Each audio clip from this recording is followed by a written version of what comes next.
오늘 사사기 13장 21절에서 25절의 말씀을 읽었는데, 이제 이 사사기라는 시대는 어떤 시대입니까?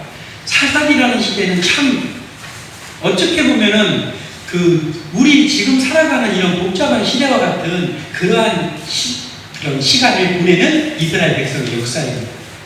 사사기 시대를 보면은 하나님께서 함께 하시는 그 은혜가 있었고, 또 그 은혜 속에서 살다가 너무나 풍요로워지고 너무나도 편하니까 또 죄를 짓는 거예요. 그래서 타락하게 되고, 그러면 다시 하나님의 징계를 받아서 어려움을 당하고, 다시 또 하나님 앞에 회개하면 또다시 하나님께서 용서해 주시고 또 화평을 주시고, 그런 일이 반복되는 그 역사가 바로 사사기입니다.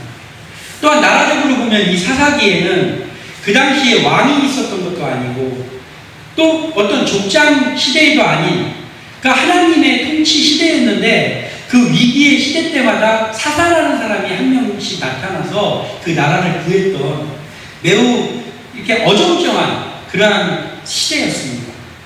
그러한 시대에도 하나님께서는 하나님이 쓰시는 사람들을 거기서도 일으켜 주셨어요.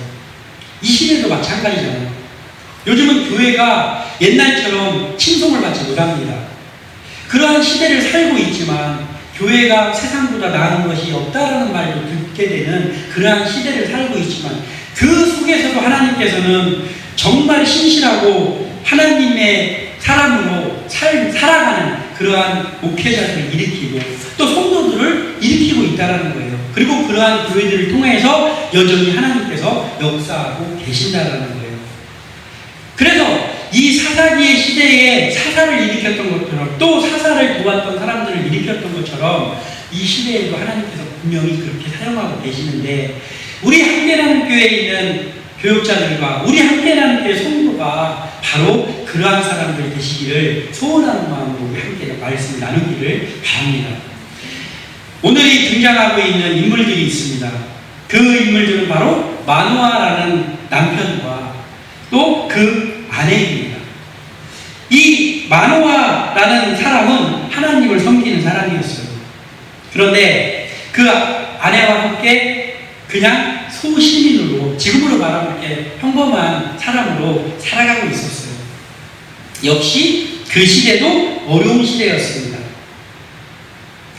그 시대에도 역시 이 어려움 속에서 근근히 살아가는 그러한 하루하루를 보내고 있는 그때에 하나님께서, 하나님의 사자가 그 여인에게 나타난 거예요. 그 여인은 아이를 낳지 못하는 여인이었습니다. 그러니 아이를 낳지 못하는 것 때문에 얼마나 기도를 많이 했겠습니까? 그러한 가운데 하나님의 사자가 나타나서 놀라운 일을 그 여인에게 말씀해 주신 거예요.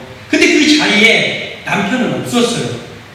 그러니까 이제 이 여인이 남편에게 가서 이야기하는 거죠. 내가 오늘 아주 희한한 일을 이렇게 맞이했는데 당신이 그 자리에 같이 있어가지고 같이 봤으면 좋았을 텐데, 다음에 또 그분이 나타나시면은 당신이 꼭 나와 함께 있어서 그 현상을 봅시다 라고 하면서 지금 있는 그 상태입니다. 그런데 이제 그 다음에 다시 여호와의 사자가 또 나타나죠. 그러나 또 그때도 마노아가 없는 거예요. 근데 나중에 이제 그게 반복이 되다가 이 마노아라는 사람이 드디어 여호와의 사자를 이제 보게 됩니다. 그런데 이 마노아가 여호와의 사자를 봤죠. 그리고 이 마노아의 아내도 여호와의 사자를 봤어요. 그런데 이제 오늘 본문에 보면 그 두 사람의 상반된 모습이 나타나게 됩니다. 자, 그렇다면 우리는 마노아의 모습이 되어야 될지 아니면 마노아의 아내의 모습이 되어야 될지 라는 상태에서 오늘 본문의 말씀을 우리가 함께 나누면서 우리는 마노아의 부인과 같은 그런 믿음을 갖는 사람이 되기를 소원하면서 함께 한 가지 한 가지씩 나눠보겠습니다. 하나님의 복은 분명히 하나님께서 약속하시면 오는데, 그게 당장에 올지 내일 올지 또는 몇 년 후에 올지는 모르지만 하나님께서는 하나님의 입을 통하여서 약속을 하시면, 그 복을 약속하시면 그 복을 반드시 언젠가 하나님께 주시는 거예요. 그리고 하나님께서 어떤 일을 이루시겠다고 약속을 하시면 그것이 오래 걸릴지는 모르나 반드시 하나님께서 그 일을, 약속한 일을 이루시는 거예요. 그런데 이 하나님의 복은 임할 때, 그 임하기 전에 징조가 있는데, 그 징조가 무엇이냐면 두려움이라는 포장지에 그 복이 쌓여서 온다라는 거예요. 우리가 가끔 이런 경우가 있잖아요. 그 택배가 왔는데 택배가 잘못 올 때도 있고 막 그런 여러 가지 일들이 있잖아요. 근데 어느 날 시키지 않은 택배가 배달이 되는 경우가 있어요. 그래서 이렇게 봤더니 누가 보냈나, 내가 아는 누가 보냈나 하면서 봤을 때 누가 보냈는지도 모르는 택배가 가끔 올 때가 있는 거죠. 그러면 그 택배를 즐거운 마음으로 뜯지 않아요. 뭐지? 누가 보냈지? 하면서 두려워하거든요. 이 하나님의 복이 마치 정체를 알 수 없는 곳에 쌓여서 오는 것 같이 그 두려움이라는 그곳에, 그 포장지에 쌓여서 우리에게 온다라는 거예요. 그러니까 처음에 봤을 때 두려운 거예요. 이거 이러다가 큰일 나는 거 아닌가? 라는 생각을 하게 되는 거예요. 그러나 이 속에 들어있는 것이 하나님의 복이다라는 것을 우리가 깨닫고 그 두려움이라는 포장지를 벗겨내면 그 속에 있는 것은 바로 하나님께서 우리를 위해서 준비하신 복이 그 안에서 나온다는 거예요. 그래서 우리가 가져야 될 믿음이 있는데 그 믿음은 무엇이냐면 두려움을 극복하는 믿음을 가져야 되는 거예요. 오늘 말씀의 제목이 두려움을 극복하는 믿음입니다. 오늘 이 마노아의 아내를 살펴보면서 여기에 있는 우리 함께 나는 교회 보는 분들도 두려움을 극복하는 믿음을 가짐으로 인하여서 그 두려움의 포장지를 뜯지 못해서 복을 누리지 못하는 그러한 사람들이 아니라 그 두려움이라는 포장지를 뜯어내고 그 안에 숨겨있는 하나님의 복을 누리는 우리 모두가 되시기를 주님의 이름으로 축원합니다. 첫 번째 무엇입니까? 이 두려움의 포장지를 뜯을 수 있는 그 믿음. 예배하게 하심의 의미를 바로 깨달아야 한다라는 거예요. 예배하게 하심의 의미를 깨달아야 돼요. 오늘 본문 중에 가장 중요한 말씀이 바로 23절의 말씀입니다. 먼저 21절에서 22절을 제가 다시 한번 읽어드리겠습니다. 여호와의 사자가 마노아와 그의 아내에게 다시 나타나지 아니하니 마노아가 그제야 그가 여호와의 사자인 줄 알고 그의 아내에게 이르되 우리가 하나님을 보았으니 반드시 죽으리로다 하니 이렇게 기록하고 있어요. 첫 번째, 이제 이 마노아가 계속 그 자리에 없다가 여호와의 사자를 보게 됐어요. 그리고 예배를 드렸어요. 여호와의 사자 그래서 예배를 드렸어요. 그런데 그 후에 이제 다시는 나타나지 않는 거예요. 그랬더니 이 마노아라는 사람이 우리가 하나님을 직접 봤으니, 아까 그분들이 이제 봤더니 여호와의 사자인데 하나님인데 우리에게 나타났으니 이제 우리가 죄악된 우리가 하나님을 보았으니 우리는 반드시 죽을 것입니다. 이렇게 말하는 거예요. 그러니까 그 구약 시대에는 죄된 인간이 하나님을 직접 대면해서 보면 죽는다고 했어요. 그런데 자세히 보면 반드시 그랬던 것은 아닙니다. 반드시 죄된 인간이 하나님을 보았기 때문에 반드시 죽는 것은 아니었어요. 그러나 그 하나님을 보면 죽는다라는 것이 그 히브리 사람들의 그 보편적인 모습이었습니다. 그렇지만 이렇게 보면 하나님을 대면하고 죽지 않은 사람들이 우리가 알고 있잖아요. 야곱이 하나님의 사자와 씨름을 했는데 야곱은 죽지 않았어요. 축복의 사람이 됩니다. 왜 그랬습니까? 그 야곱이 두려움이라는 포장지를 뜯은 사람 중에 대표적인 인물이라는 거예요. 그런데 이제 오늘 이 마노아는 우리 이제 반드시 죽는다. 그러니 내가 반드시 죽을 것이라는 것을 자기 스스로는 느끼고 알으니까 얼마나 무서웠겠습니까? 어디 그 두려움이라는 포장지를 뜯으러 엄두가 나냔 말이죠. 안 나는 것이죠. 너무나 두려운 거예요. 그런데 반대로 이제 이 여인이 믿음의 눈을 가지고 그 남편에게 이야기하는 거예요. 뭐라고 이야기하는 23절에 그의 아내가 그에게 이르되 여호와께서 우리를 죽이려 하셨더라면 우리 손에서 번제와 소제를 받지 아니하셨을 것이요. 이렇게 이야기해요. 그래, 이 여인은 뭐냐면 예배하게 하심의 의미가 무엇인지를 이 여인이 바로 알고 있는 거예요. 비록 여호와의 사자가 나타나서 하나님의 얼굴을 대면한 그 상태가 됐다 하더라도 이 여인이 지금 말하는 건 이거예요. 하나님이 우리한테 직접 나타나셔가지고 그 사자를 통해서 우리한테 나타나셔가지고 우리가 그분을 대면하게 하셔가지고 우리를 죽이실 거였으면 애초에 그냥 죽이면 되지 왜 우리한테 번제를 드리게 하고 소제를 드리게 하고 우리 예배를 왜 받으셨어요? 우리는 절대로 죽지 않을 것입니다 라고 확신하는 거예요. 두려움을 이미 그 여인이 극복하고 있는 거예요. 그러니까 이 여인은 무엇을 알았냐면 예배하게 하심의 의미를 바로 깨닫고 있는 거예요. 우리가 지금 이 어려움 가운데 있지 않습니까? 그럼에도 불구하고 우리가 예배하고 있잖아요. 하나님이 우리가 이곳에 와서 더군다나 명절도 끝나지 않았는데 이곳에 와서 왜 예배하게 하십니까? 하나님이 우리 예배를 받으시는 것을 기뻐하시는 거예요. 그렇다고 한다면 우리가 예배하게 하는 이 예배를 받으시려고 하는 하나님이시라고 한다면 우리를 죽이시겠습니까? 아니요. 우리에게 복을 주시고 싶어 하시는 거예요. 오늘 오래간만에 우리 집사님이 예배를 나오셨어요. 그런데 하필이면 이 명절 끝에 예배에 나오신 거예요. 명절에는 나오는 사람도 잘 안 나오는 사람들이 많은데 우리 집사님이 나오셨어요. 왜 하나님께서 이곳으로 인도하셔가지고 우리 집사님이 명절인데 여기 와서 예배하게 하실까요? 하나님께서 우리 집사님을 사랑하시는 거예요. 그래서 예배하게 하시는 거예요. 우리가 이 의미를 이 만화의 아내처럼 잘 깨달아야 되는 거예요. 아, 내가 왜 이렇게 어려운 시대에 여기다가 교회를 개척하게 되고 왜 여기서 예배를 드리고 있지? 우리가 고초를 당하게 하시려고 그러시는 건가? 왜 그런 마음을 주셔가지고? 아니에요. 하나님께서 그 두려움의 포장지를 뜯어내면 우리에게 복을 주시기 위해서 하필이면 이 어려운 때에 우리가 교회를 세우게 하시는 거예요. 하필이면 이 어려운 때에 이곳에 세워주신 이 교회에서 내가 왜 여기 와서 하필이면 예배를 드리고 싶은 마음이 생겼지? 하나님께서 복을 주시고 싶은 거예요. 그래서 이곳으로 인도하신 거예요. 우리는 이 만화의 아내와 같이 이것을 깨달아야 되는 거예요. 예배하게 하시고 왜 우리가 이곳에서 예배하게 하실까? 여기에는 하나님의 기쁘신 뜻이 있다는 것을 깨달아야 돼요. 이 예배를 받아주심의 의미를 그녀는 잘 알고 있었어요.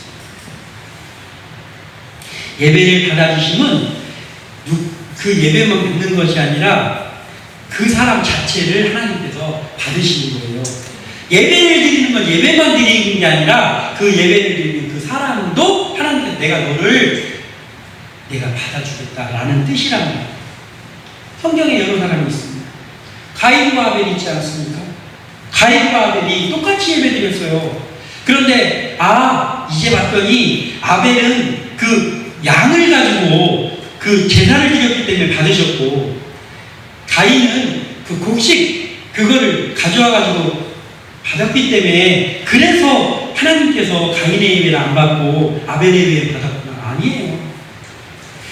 오늘 이곳에서 나옵니다. 번제와 소제를 드렸다고 합니다.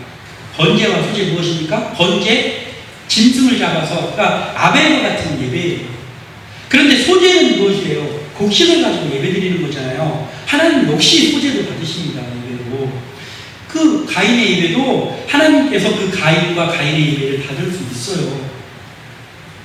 그런데 가인의 예배는 받지 않으시고 아벨의 예배를 받지 않으셨는데 더 정확히 말하면 가인과 그의 제물을 받지 않으시고 아벨과 그의 제물은 받으셨더라 라고 말씀하셨어요. 하나님께서. 그러니까 예배를 받아주시는 것은 그 사람을 받아주시는 뜻이에요. 사울 어떻습니까? 사울이 막 그 왕인데 예배를 거창하게 드렸잖아요. 제사를 거창하게 드렸습니다. 그런데 교만한 마음 가지고 제사장이 드려야 될 그 절차를 무시하고 자기가 예배 드리니까 예배를 드렸는데도 사울은 어떻게 됐습니까? 버림받는 왕이 되었어요.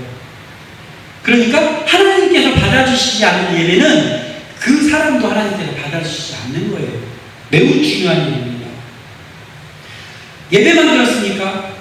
우리가 전투를 할 때 이스라엘 백성을 하나님께서 광야에서 그렇게 인도하셨는데 아간 한 사람이 절대로 손대지 말라고 하는 모든 것, 여리고성에 있는 모든 것들을 불태우고 모든 것들을 진멸시켜라라고 하나님 명령하셨는데 너무나 탐이 나가지고 그 아간이 물건 몇 개를 돈과 함께 숨겼잖아요. 그랬더니 지금까지 계속해서 승승장구하고 나오던 이스라엘 백성이 아이성이라는 작은 전투에서 그 성을 뺏지 못하고 거기서 실패하게 됩니다. 왜 그러냐면 하나님께서 그 죄로 인하여서 말하자면 그들을 받지 않으시는 거예요. 그러니까 아무리 강성하다고 해도 이길 수가 없는 거예요. 뭐 이런 일들이 성경에는 많이 있습니다. 그러면 우리의 예배가 어때야 되냐는 것이죠. 우리에게 예배할 수 있는 교회를 가르쳐 주시고 우리에게 예배하고자 하는 마음을 주셔가지고 우리가 이곳에 나와서 예배할 때 우리가 어떻게 예배해야 된다는 것이죠. 진심으로 예배해야 되는 것이죠. 그 만화의 아내는 그 여호와의 사자가 번제와 소제를 드리라고 할 때 자기한테 여호와의 사자가 나타났으니까 남편이 없었는데 그냥 남편이 없었으니까 뭐 어쩔 수 없지 라고 하고 예배했습니까? 아니에요. 그 남편이 올 때까지 계속해서 우리 같이 그분을 한번 봅시다라고 하면서 이야기를 하면서 결국 그 남편과 함께 그 사자를 보고 거기서 예배를 드린 거예요. 이 여인의 그 예배가 하나님께서 보시기에 기쁘신 거예요. 그 남편과 함께 그것을 보기를 원하면서 소원하면서 있다가 그 예배를 드린 거예요.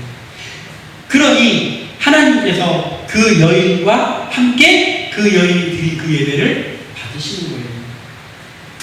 그리고 또 그렇게 예배한 그 여인이 바로 이 의미는 뭘까? 도대체 하나님을 우리가 대면하면 죽는 건데 그걸 우리가 이스라엘 백성들 다 알고 있는 사실인데 그럼 우리도 죽는다는 말이요? 더군다나 거기서 남편이 그렇게 얘기를 하는 거예요. 그런데 이 여인의 마음속에는 어떤 마음이 온 거예요 지금? 우리가 죽을 것 같지 않다라는 거예요. 왜냐하면 우리를 죽이실 거였으면 하나님이 이런 절차를 통해서 우리 예배를 드리게 하셨을까? 내가 알고 있는 하나님은 그런 하나님이 아니잖아. 믿음의 여인입니다. 예배하게 하신 하나님이 우리 예배를 받아주시고 우리에게 복을 주실 거라는 걸 확실하게 믿는 거예요. 그랬더니 이 여인이 복을 받는 여인이 되고 그 두려움의 포장지를 확실하게 뜯어낸 믿음의 여인입니다. 지금 예배를 하고 있는 우리 무엇을 가지고 예배해야 됩니까? 우리 주 예수 그리스도, 우리가 죄로 인하여서 죽는 그 두려움을 가지고 있었는데 우리의 죄를 모두 용서해 주신 그 예수 그리스도를 의지하고 기쁜 마음으로 예배를 드리면 그 예배가 바로 살아있는 예배, 하나님께서 받으시는 예배가 된다는 겁니다. 우리는 먼저 이것을 잘 알고 앞으로 예배할 때마다 이러한 마음 가지고 두려움의 마음이나 뭔가 어두운 그러한 마음 가지고 예배하는 것이 아니라 이 예배의 자리에 나올 때 하나님께서 나를 왜 예배의 자리에 나오게 하셨을까? 내가 여기서 하나님을 예배할 때 하나님께서 내 예배를 기쁘게 받으시겠구나라는 그 믿음을 가지고 예배하는 우리 모두 되시기 바랍니다. 두 번째 무엇입니까? 삶 속에서 체험하게 하심의 의미를 잘 깨달아야 되는 거예요. 먼저 예배하게 하시는 의미를 깨달았다면 그 다음은 삶 속에서 체험을 하게 하시는 그 의미는 무엇일까를 깨달아야 되는 거예요. 오늘 23절에 다시 한번 읽으면 그의 아내가 그에게 이르되 여호와께서 우리를 죽이려 하셨더라면 우리 손에서 번제와 소제를 받지 아니하셨을 것이요. 이렇게 하면서 이야기한 다음에 이 모든 일을 보이지 아니하셨을 것이며 이제 이런 말씀도 우리에게 이르지 아니하셨으리이다 하였다. 아멘. 예배를 하나님께서 받으신 후에 그리고 모든 일을 우리에게 보이지 아니하셨을 것이며 라고 기록합니다. 자, 여호와의 사자가 와서 그 남편과 함께 예배를 드렸습니다. 그런데 이 예배를 드렸을 때에 여호와의 사자가 마노아에게 이르되 내가 너희에게 말한 것들을 다시 한번 말해 줄 테니까 너도 잘 들어라 하면서 포도나무의 소산을 먹지 말며 포도주와 독주를 마시지 말며 어떤 부정한 것도 먹지 말고 내가 그에게 명령한 것은 다 지킬 것이라 한다. 이렇게 말씀하셨어요. 그랬더니 이제 마노아가 그 말을 듣고 뭔가 이 사람들은 보통 사람이 아닌 것 같다 해가지고 마노아가 여호와의 사자에게 말하는 거예요. 당신이 우리에게 머물러서 우리가 그 염소 새끼 하나를 준비해서 좀 예배를 드리게 하십시오. 당신들을 좀 섬기면서 하게 하십시오. 라고 했더니 그들이 그것을 허락한 거예요. 그리고 이제 예배가 이루어진 거예요. 그랬더니 그때 이제 이 여호와의 사자구나 라는 걸 이제 마노아가 그때서 아는 거예요. 그리고 나서 그 마노아가 이렇게 물어봅니다. 여호와의 사자에게 마노아가 여호와의 사자에게 말하되 당신의 이름이 무엇입니까? 당신의 말씀이 이루어질 때에 우리가 당신을 존귀 여길 것이니 당신의 이름 좀 알려주십시오 라고 합니다. 그랬더니 여호와의 사자가 마노아에게 이르되 어찌하여 내 이름을 묻느냐? 내 이름은 기묘자라 이렇게 말씀하십니다. 그러니까 말하자면 나는 하나님의 사자고 나를 보내신 하나님이다 라고 말한 거예요. 그때 이제 이 마노아가 정신이 번쩍 드는 거예요. 그런데 같이 그곳에서 똑같은 일을 겪은 이 여인, 아니 그곳에서만 겪은 것이 아니라 이미 그 남편이 있기 전에 벌써 먼저 나타나셔가지고 이것을 다 명령하셨던 거예요. 너 이제 아들을 낳을 것인데 너는 그 아들을 낳으면 그 아들은 태어나면서부터 하나님 앞에 드림받은 사람이야. 그러니까 하나님이 쓰실 하나님의 종이야. 그러니까 그러니까 포도주를 먹지 말고 이 포도도 먹지 말고 그리고 그를 머리도 깎지 말고 그리고 부정한 것을 절대로 먹지도 말고 만지지도 말아라 라고 이야기하는 거예요. 이렇게 하는 사람을 우리가 무엇이라고 이야기하냐면 나시린이라고 해요. 나시린. 하나님께 드려진 금욕적인 사람이에요. 이 나시린. 바로 마노아의 아내에게서 태어난 아들이 나시린이 나겠다는 거예요. 나시린을 하나님께서 쓰시겠다는 의미입니다. 이것을 하나님께서 그 여인에게 재차 그 혼자 있을 때, 그 또 남편과 함께 있을 때 그 사자들을 통해서 듣게 하시는 체험을 주신 거예요. 그 체험을 하게 하심의 의미를 이 여인이 아는 거예요. 그 남편 그 체험 후에 더욱더 두려워져가지고 오늘 우리가 반드시 죽으리로다 했는데 이 여인은 체험하게 하심이 하나님의 뜻임을 아는 거예요. 대단히 믿음 있는 여인입니다. 우리의 삶 속에서 체험을 주신다는 것은, 어떠한 체험을 주신다는 것은 하나님이 우리를 인도하고 있다는 증거를 우리에게 알려주시는 거예요. 우리도 살아가면서 그런 체험을 할 때가 있어요. 무엇이 너무나도 이렇게 필요하고 너무나도 그것이 있어야만 우리가 살 수 있는 그런 상태에 우리가 하나님 앞에 기도를 할 때 우리가 어떤 노력을 하지 않았는데 하나님께서 사람을 보내주시기도 하고 그리고 그 어떠한 일들을 통해서 우리의 기도의 문제를 해결해 주는 때가 너무나도 많지 않습니까? 너무나도 많잖아요. 우리 교회도 그렇게 해서 세워졌잖아요. 지금 큰 교회들도 부교육자 구하려면 시골에서는 아무리 이력서를 내도 오지 않습니다. 그런데 우리는 같이 일할 수 있는 부교육자를 보내주셔요. 그리고 부교육자를 보내주니 같이 예배할 수 있는 성도님도 보내주십니다. 이게 삶에서 이러한 체험들이 어디 있냐는 것이죠. 그런데 이 체험을 보고도 계속 두려움에 떨어 마노아처럼 우리는 반드시 죽을 거야. 그러면 죽을 일밖에 안 생깁니다. 그런데 이 체험을 주신 것 보니까 우리 교회를 하나님께서 일으켜 주시겠구나라는 것을 믿는 거예요. 여인처럼. 하나님께서 우리에게 예배하게 하시고 하나님께서 이런 체험을 주시는 걸 보니까 우리를 살려주시겠구나, 우리에게 복을 주시겠구나라는 것을 이 여인이 믿은 거예요. 이 여인의 믿음이 바로 우리에게 있어야 된다는 것이죠.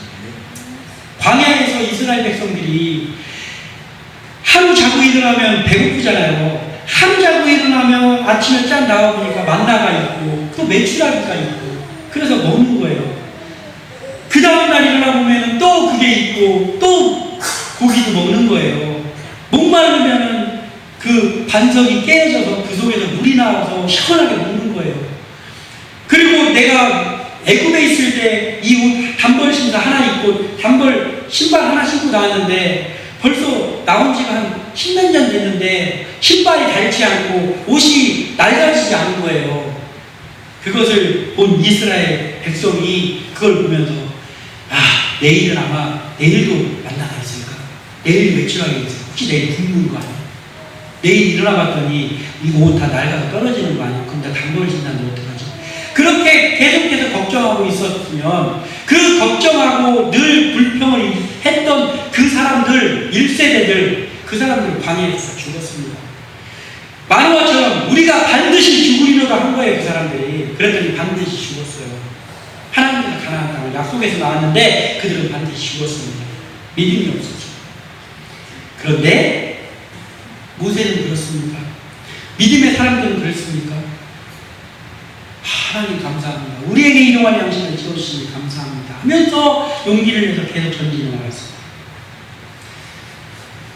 엘리야를 맞이하였던 사르밧의 이제 가루 이만큼 남은 것 같고 아들하고 떡 해서 먹고 죽으려고 했던 그 여인에게 엘리야를 먼저 죽으려고 한 그 떡을 그거를 벼룩이 간을 내놓는 식으로 엘리야에게 드렸더니 3년 6개월 동안 비가 내리지 않은 그 가뭄 가운데에서 그 아침에 일어나서 그 밀가루통을 열어보면 가루가 또 하루 먹을 양식이 있는 거예요. 기름이 있고. 그거 다 먹고 나면 그 다음날 또 있습니다. 이 사르밧 가문은 또 엘리야는 그것을 내일은 없을 것이다 라고 단 한 번도 의심하지 않는 거예요. 그랬더니 이들은 가뭄이 끝날 때까지 그 복을 누리는 거예요. 그 뚜껑을 열을 때, 밀가루 뚜껑을 열을 때 오늘은 없으면 어떡하지? 라고 하면서 여는 두려운 인간이니까 밀려왔을 거 아니에요. 열어보면 또 있는 거예요. 그 하나님의 일용할 양식의 복이 이들에게 계속 나타나는 거예요.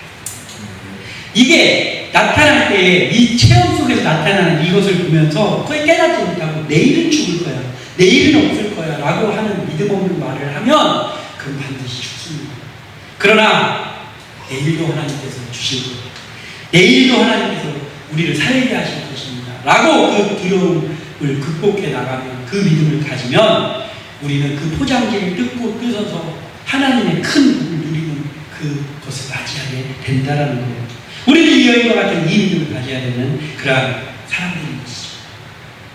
세 번째 무엇입니까? 약속에 대한 확실한 믿음이 있어야 된다라는 거예요. 여호와의 사자가 그 여인에게 이른 말을 그 여인은 확신하는 믿음을 가지고 있었어요. 그 여인에게 말한 것이 바로 네 몸에서 아들이 날 거야. 너 지금까지는 자식이 없어서 항상 우울했지만 이제 하나님께서 너에게 자식을 주실 건데 그 사람이 그 자식이 특별한 사람이에요.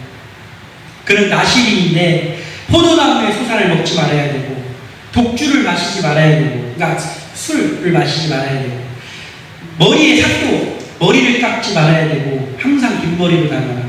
그리고 부정한 것은 먹지도 말고 만지지도 마라. 그러면 그가 하나님 앞에 놀라우게 쓰임 받을 것이다 라고 지금 그 여인에게 약속했어요. 그 남편도 역시 그 약속을 받았죠. 그랬더니 그 남편은 그 약속을 받았는데도 하나님께서 약속을 이루어주실 것도 아닌데 그냥 하나님 봤으니까 죽으면 되지 뭐 약속까지 주십니까? 이거는 누가 보더라도 살려주겠다는 뜻인데도 그 마누라는 하나님을 대면하면 죽는다, 여기에만 꽂혀 있어가지고 여전히 우리는 반드시 죽으리로다 이야기한 거예요. 그런데 이 여인은 이 약속에 대한 확신의 믿음이 있었어요. 하나님은 어떤 분입니까? 약속하시면 그 약속을 반드시 이루시는 분이에요. 그것을 이 여인이 반드시 이뤘어요. 그다음부터는 이 여인 아마 콧노래 부르고 돌아다녔을 거예요. 나도 이제 아들을 얻는다. 하나님이 약속해 주셨으니까. 그리고 내가 이 아들을 하나님의 약속대로 잘 키워야 되겠구나. 삼가해야 될 거 하지 말고 정말 이 아이를 다른 아이로 하나님이 요구하는 그 아이로 잘 키워야 되겠구나. 그 기대에 부풀어서 다니는 거예요. 그랬더니 이 여인 나중에 어떻게 됐습니까? 어떻게 됐습니까? 오늘 본문 24절. 그 여인이 아들을 낳았어요. 그의 이름이 삼손이라 하니라. 그 아이가 자라매 여호와께서 그에게 복을 주셨습니다. 바로 그것을 극복해냈더니 그 아들에게 복을 주시는 거예요. 아들이 복 받으면 누가 복 받는 겁니까? 그 어미가 복 받는 것이죠. 소라와 에스다올 사이 마하네단에서 여호와의 영이 그를 움직이기 시작하였다. 그러니까 삼손에게 이제 하나님의 영이 임해가지고 삼손이 그 하나님이 쓰시는 종으로 활동하기 시작한 거예요. 복이 임한 거예요. 이 여인의 두려움을 뚫고 그 믿음을 가졌더니 그 복이 임한 거예요. 우리에게 하나님께서 기도하실 때 어떠한 약속을 주실 때가 있습니다. 그리고 어떤 마음을 성령께서 주실 때가 있어요. 그러면 거기에 순종하면 됩니다. 그걸 순종하면 돼요. 내가 돈이 없고 내가 아무것도 없는데 하나님 앞에 기도했더니 우리 옆집에 사는 그 어떠한 가난한 어떤 사람이 있는데 내가 저 사람한테 뭐 쌀을 좀 이렇게 줄까? 나도 지금 먹을 게 별로 없는데 그런 마음을 주시거나 하면 아니야 떨쳐봐. 우리도 이거 며칠 먹고 있거든요. 그러면 복이 임하지 않는 거예요. 그런데 그 두려움을 떨쳐버리고 없는 가운데서 섬기는 거예요. 그럼 하나님의 복이 임합니다. 그것을 믿는 것이 축복의 시작인 거예요. 아직 임하지 않았는데 하나님께서 보여주셨으면 그 보여주신 약속을 믿는 것이 그 축복의 시작인 거예요. 이러한 믿음을 가졌던 사람 아브라함이 있지 않습니까? 기약도 없어요. 내가 살던 그 고향에서 갈대아 우주에서 어느 날 하나님이 떠나라고 하니까 그냥 훌쩍 떠나는 거예요. 미련 없이. 우리의 삶도 그런 삶 아닙니까? 우리가 오늘 여기서 사역하고 있지만 하나님이 어느 날 우리에게 또 다른 능력을 주시면 우리는 박차고 훌쩍 떠나야 되는 거예요. 내가 여기서 이때까지 읽어놓은 게 있는데 머뭇머뭇하면 우리는 죽습니다. 그 약속하심에 움직이는 거예요. 하나님이 우리에게 주시는 그 약속을 주셨을 때 바로 아멘으로 순종하는 거예요. 아브라함 같은 믿음. 아브라함이 죽었습니까? 아브라함은 정처 없이 떠나서 가나안 땅에 이르렀지만 그 가나안 땅을 하나님께서 주시는 복을 아브라함의 자손에서 예수 그리스도가 나셨다는 거예요. 우리에게도 하나님께서 이러한 복을 주시기를 원하고 계십니다. 그렇다면 우리는 어떻습니까? 우리가 기도하는 중에 또는 우리의 삶 속에서 어떤 음성을 통해서 우리에게 약속을 주시며 그 약속을 받은 그 순간부터 이 여인처럼 믿어야 되는 거예요. 믿고 그 믿음을 가지고 바로 순종하면서 실천에 나가면 됩니다. 그러면 아브라함과 같은 이 축복, 오늘 이 마누아의 여인과 같은 이 축복이 임한다는 거예요. 아무쪼록 우리가 이 사사기 13장의 말씀을 통해서 오늘 두려움을 극복하는 믿음을 갖기 원하면서 함께 말씀을 나누었으니 이제 우리가 앞으로 나가서 무엇을 하든지 무슨 사역을 하든지 또는 직장에서 일을 하든지 두려움을 갖고 계속해서 사는 것이 아니라 하나님께서 나와 함께 하신다는 두려움을 극복하는 믿음을 가지고 삶으로 인하여서 하나님께서 주시는 복을 받아 누리는 우리 모두가 되시기를 주님의 이름으로 축원합니다. 기도합니다.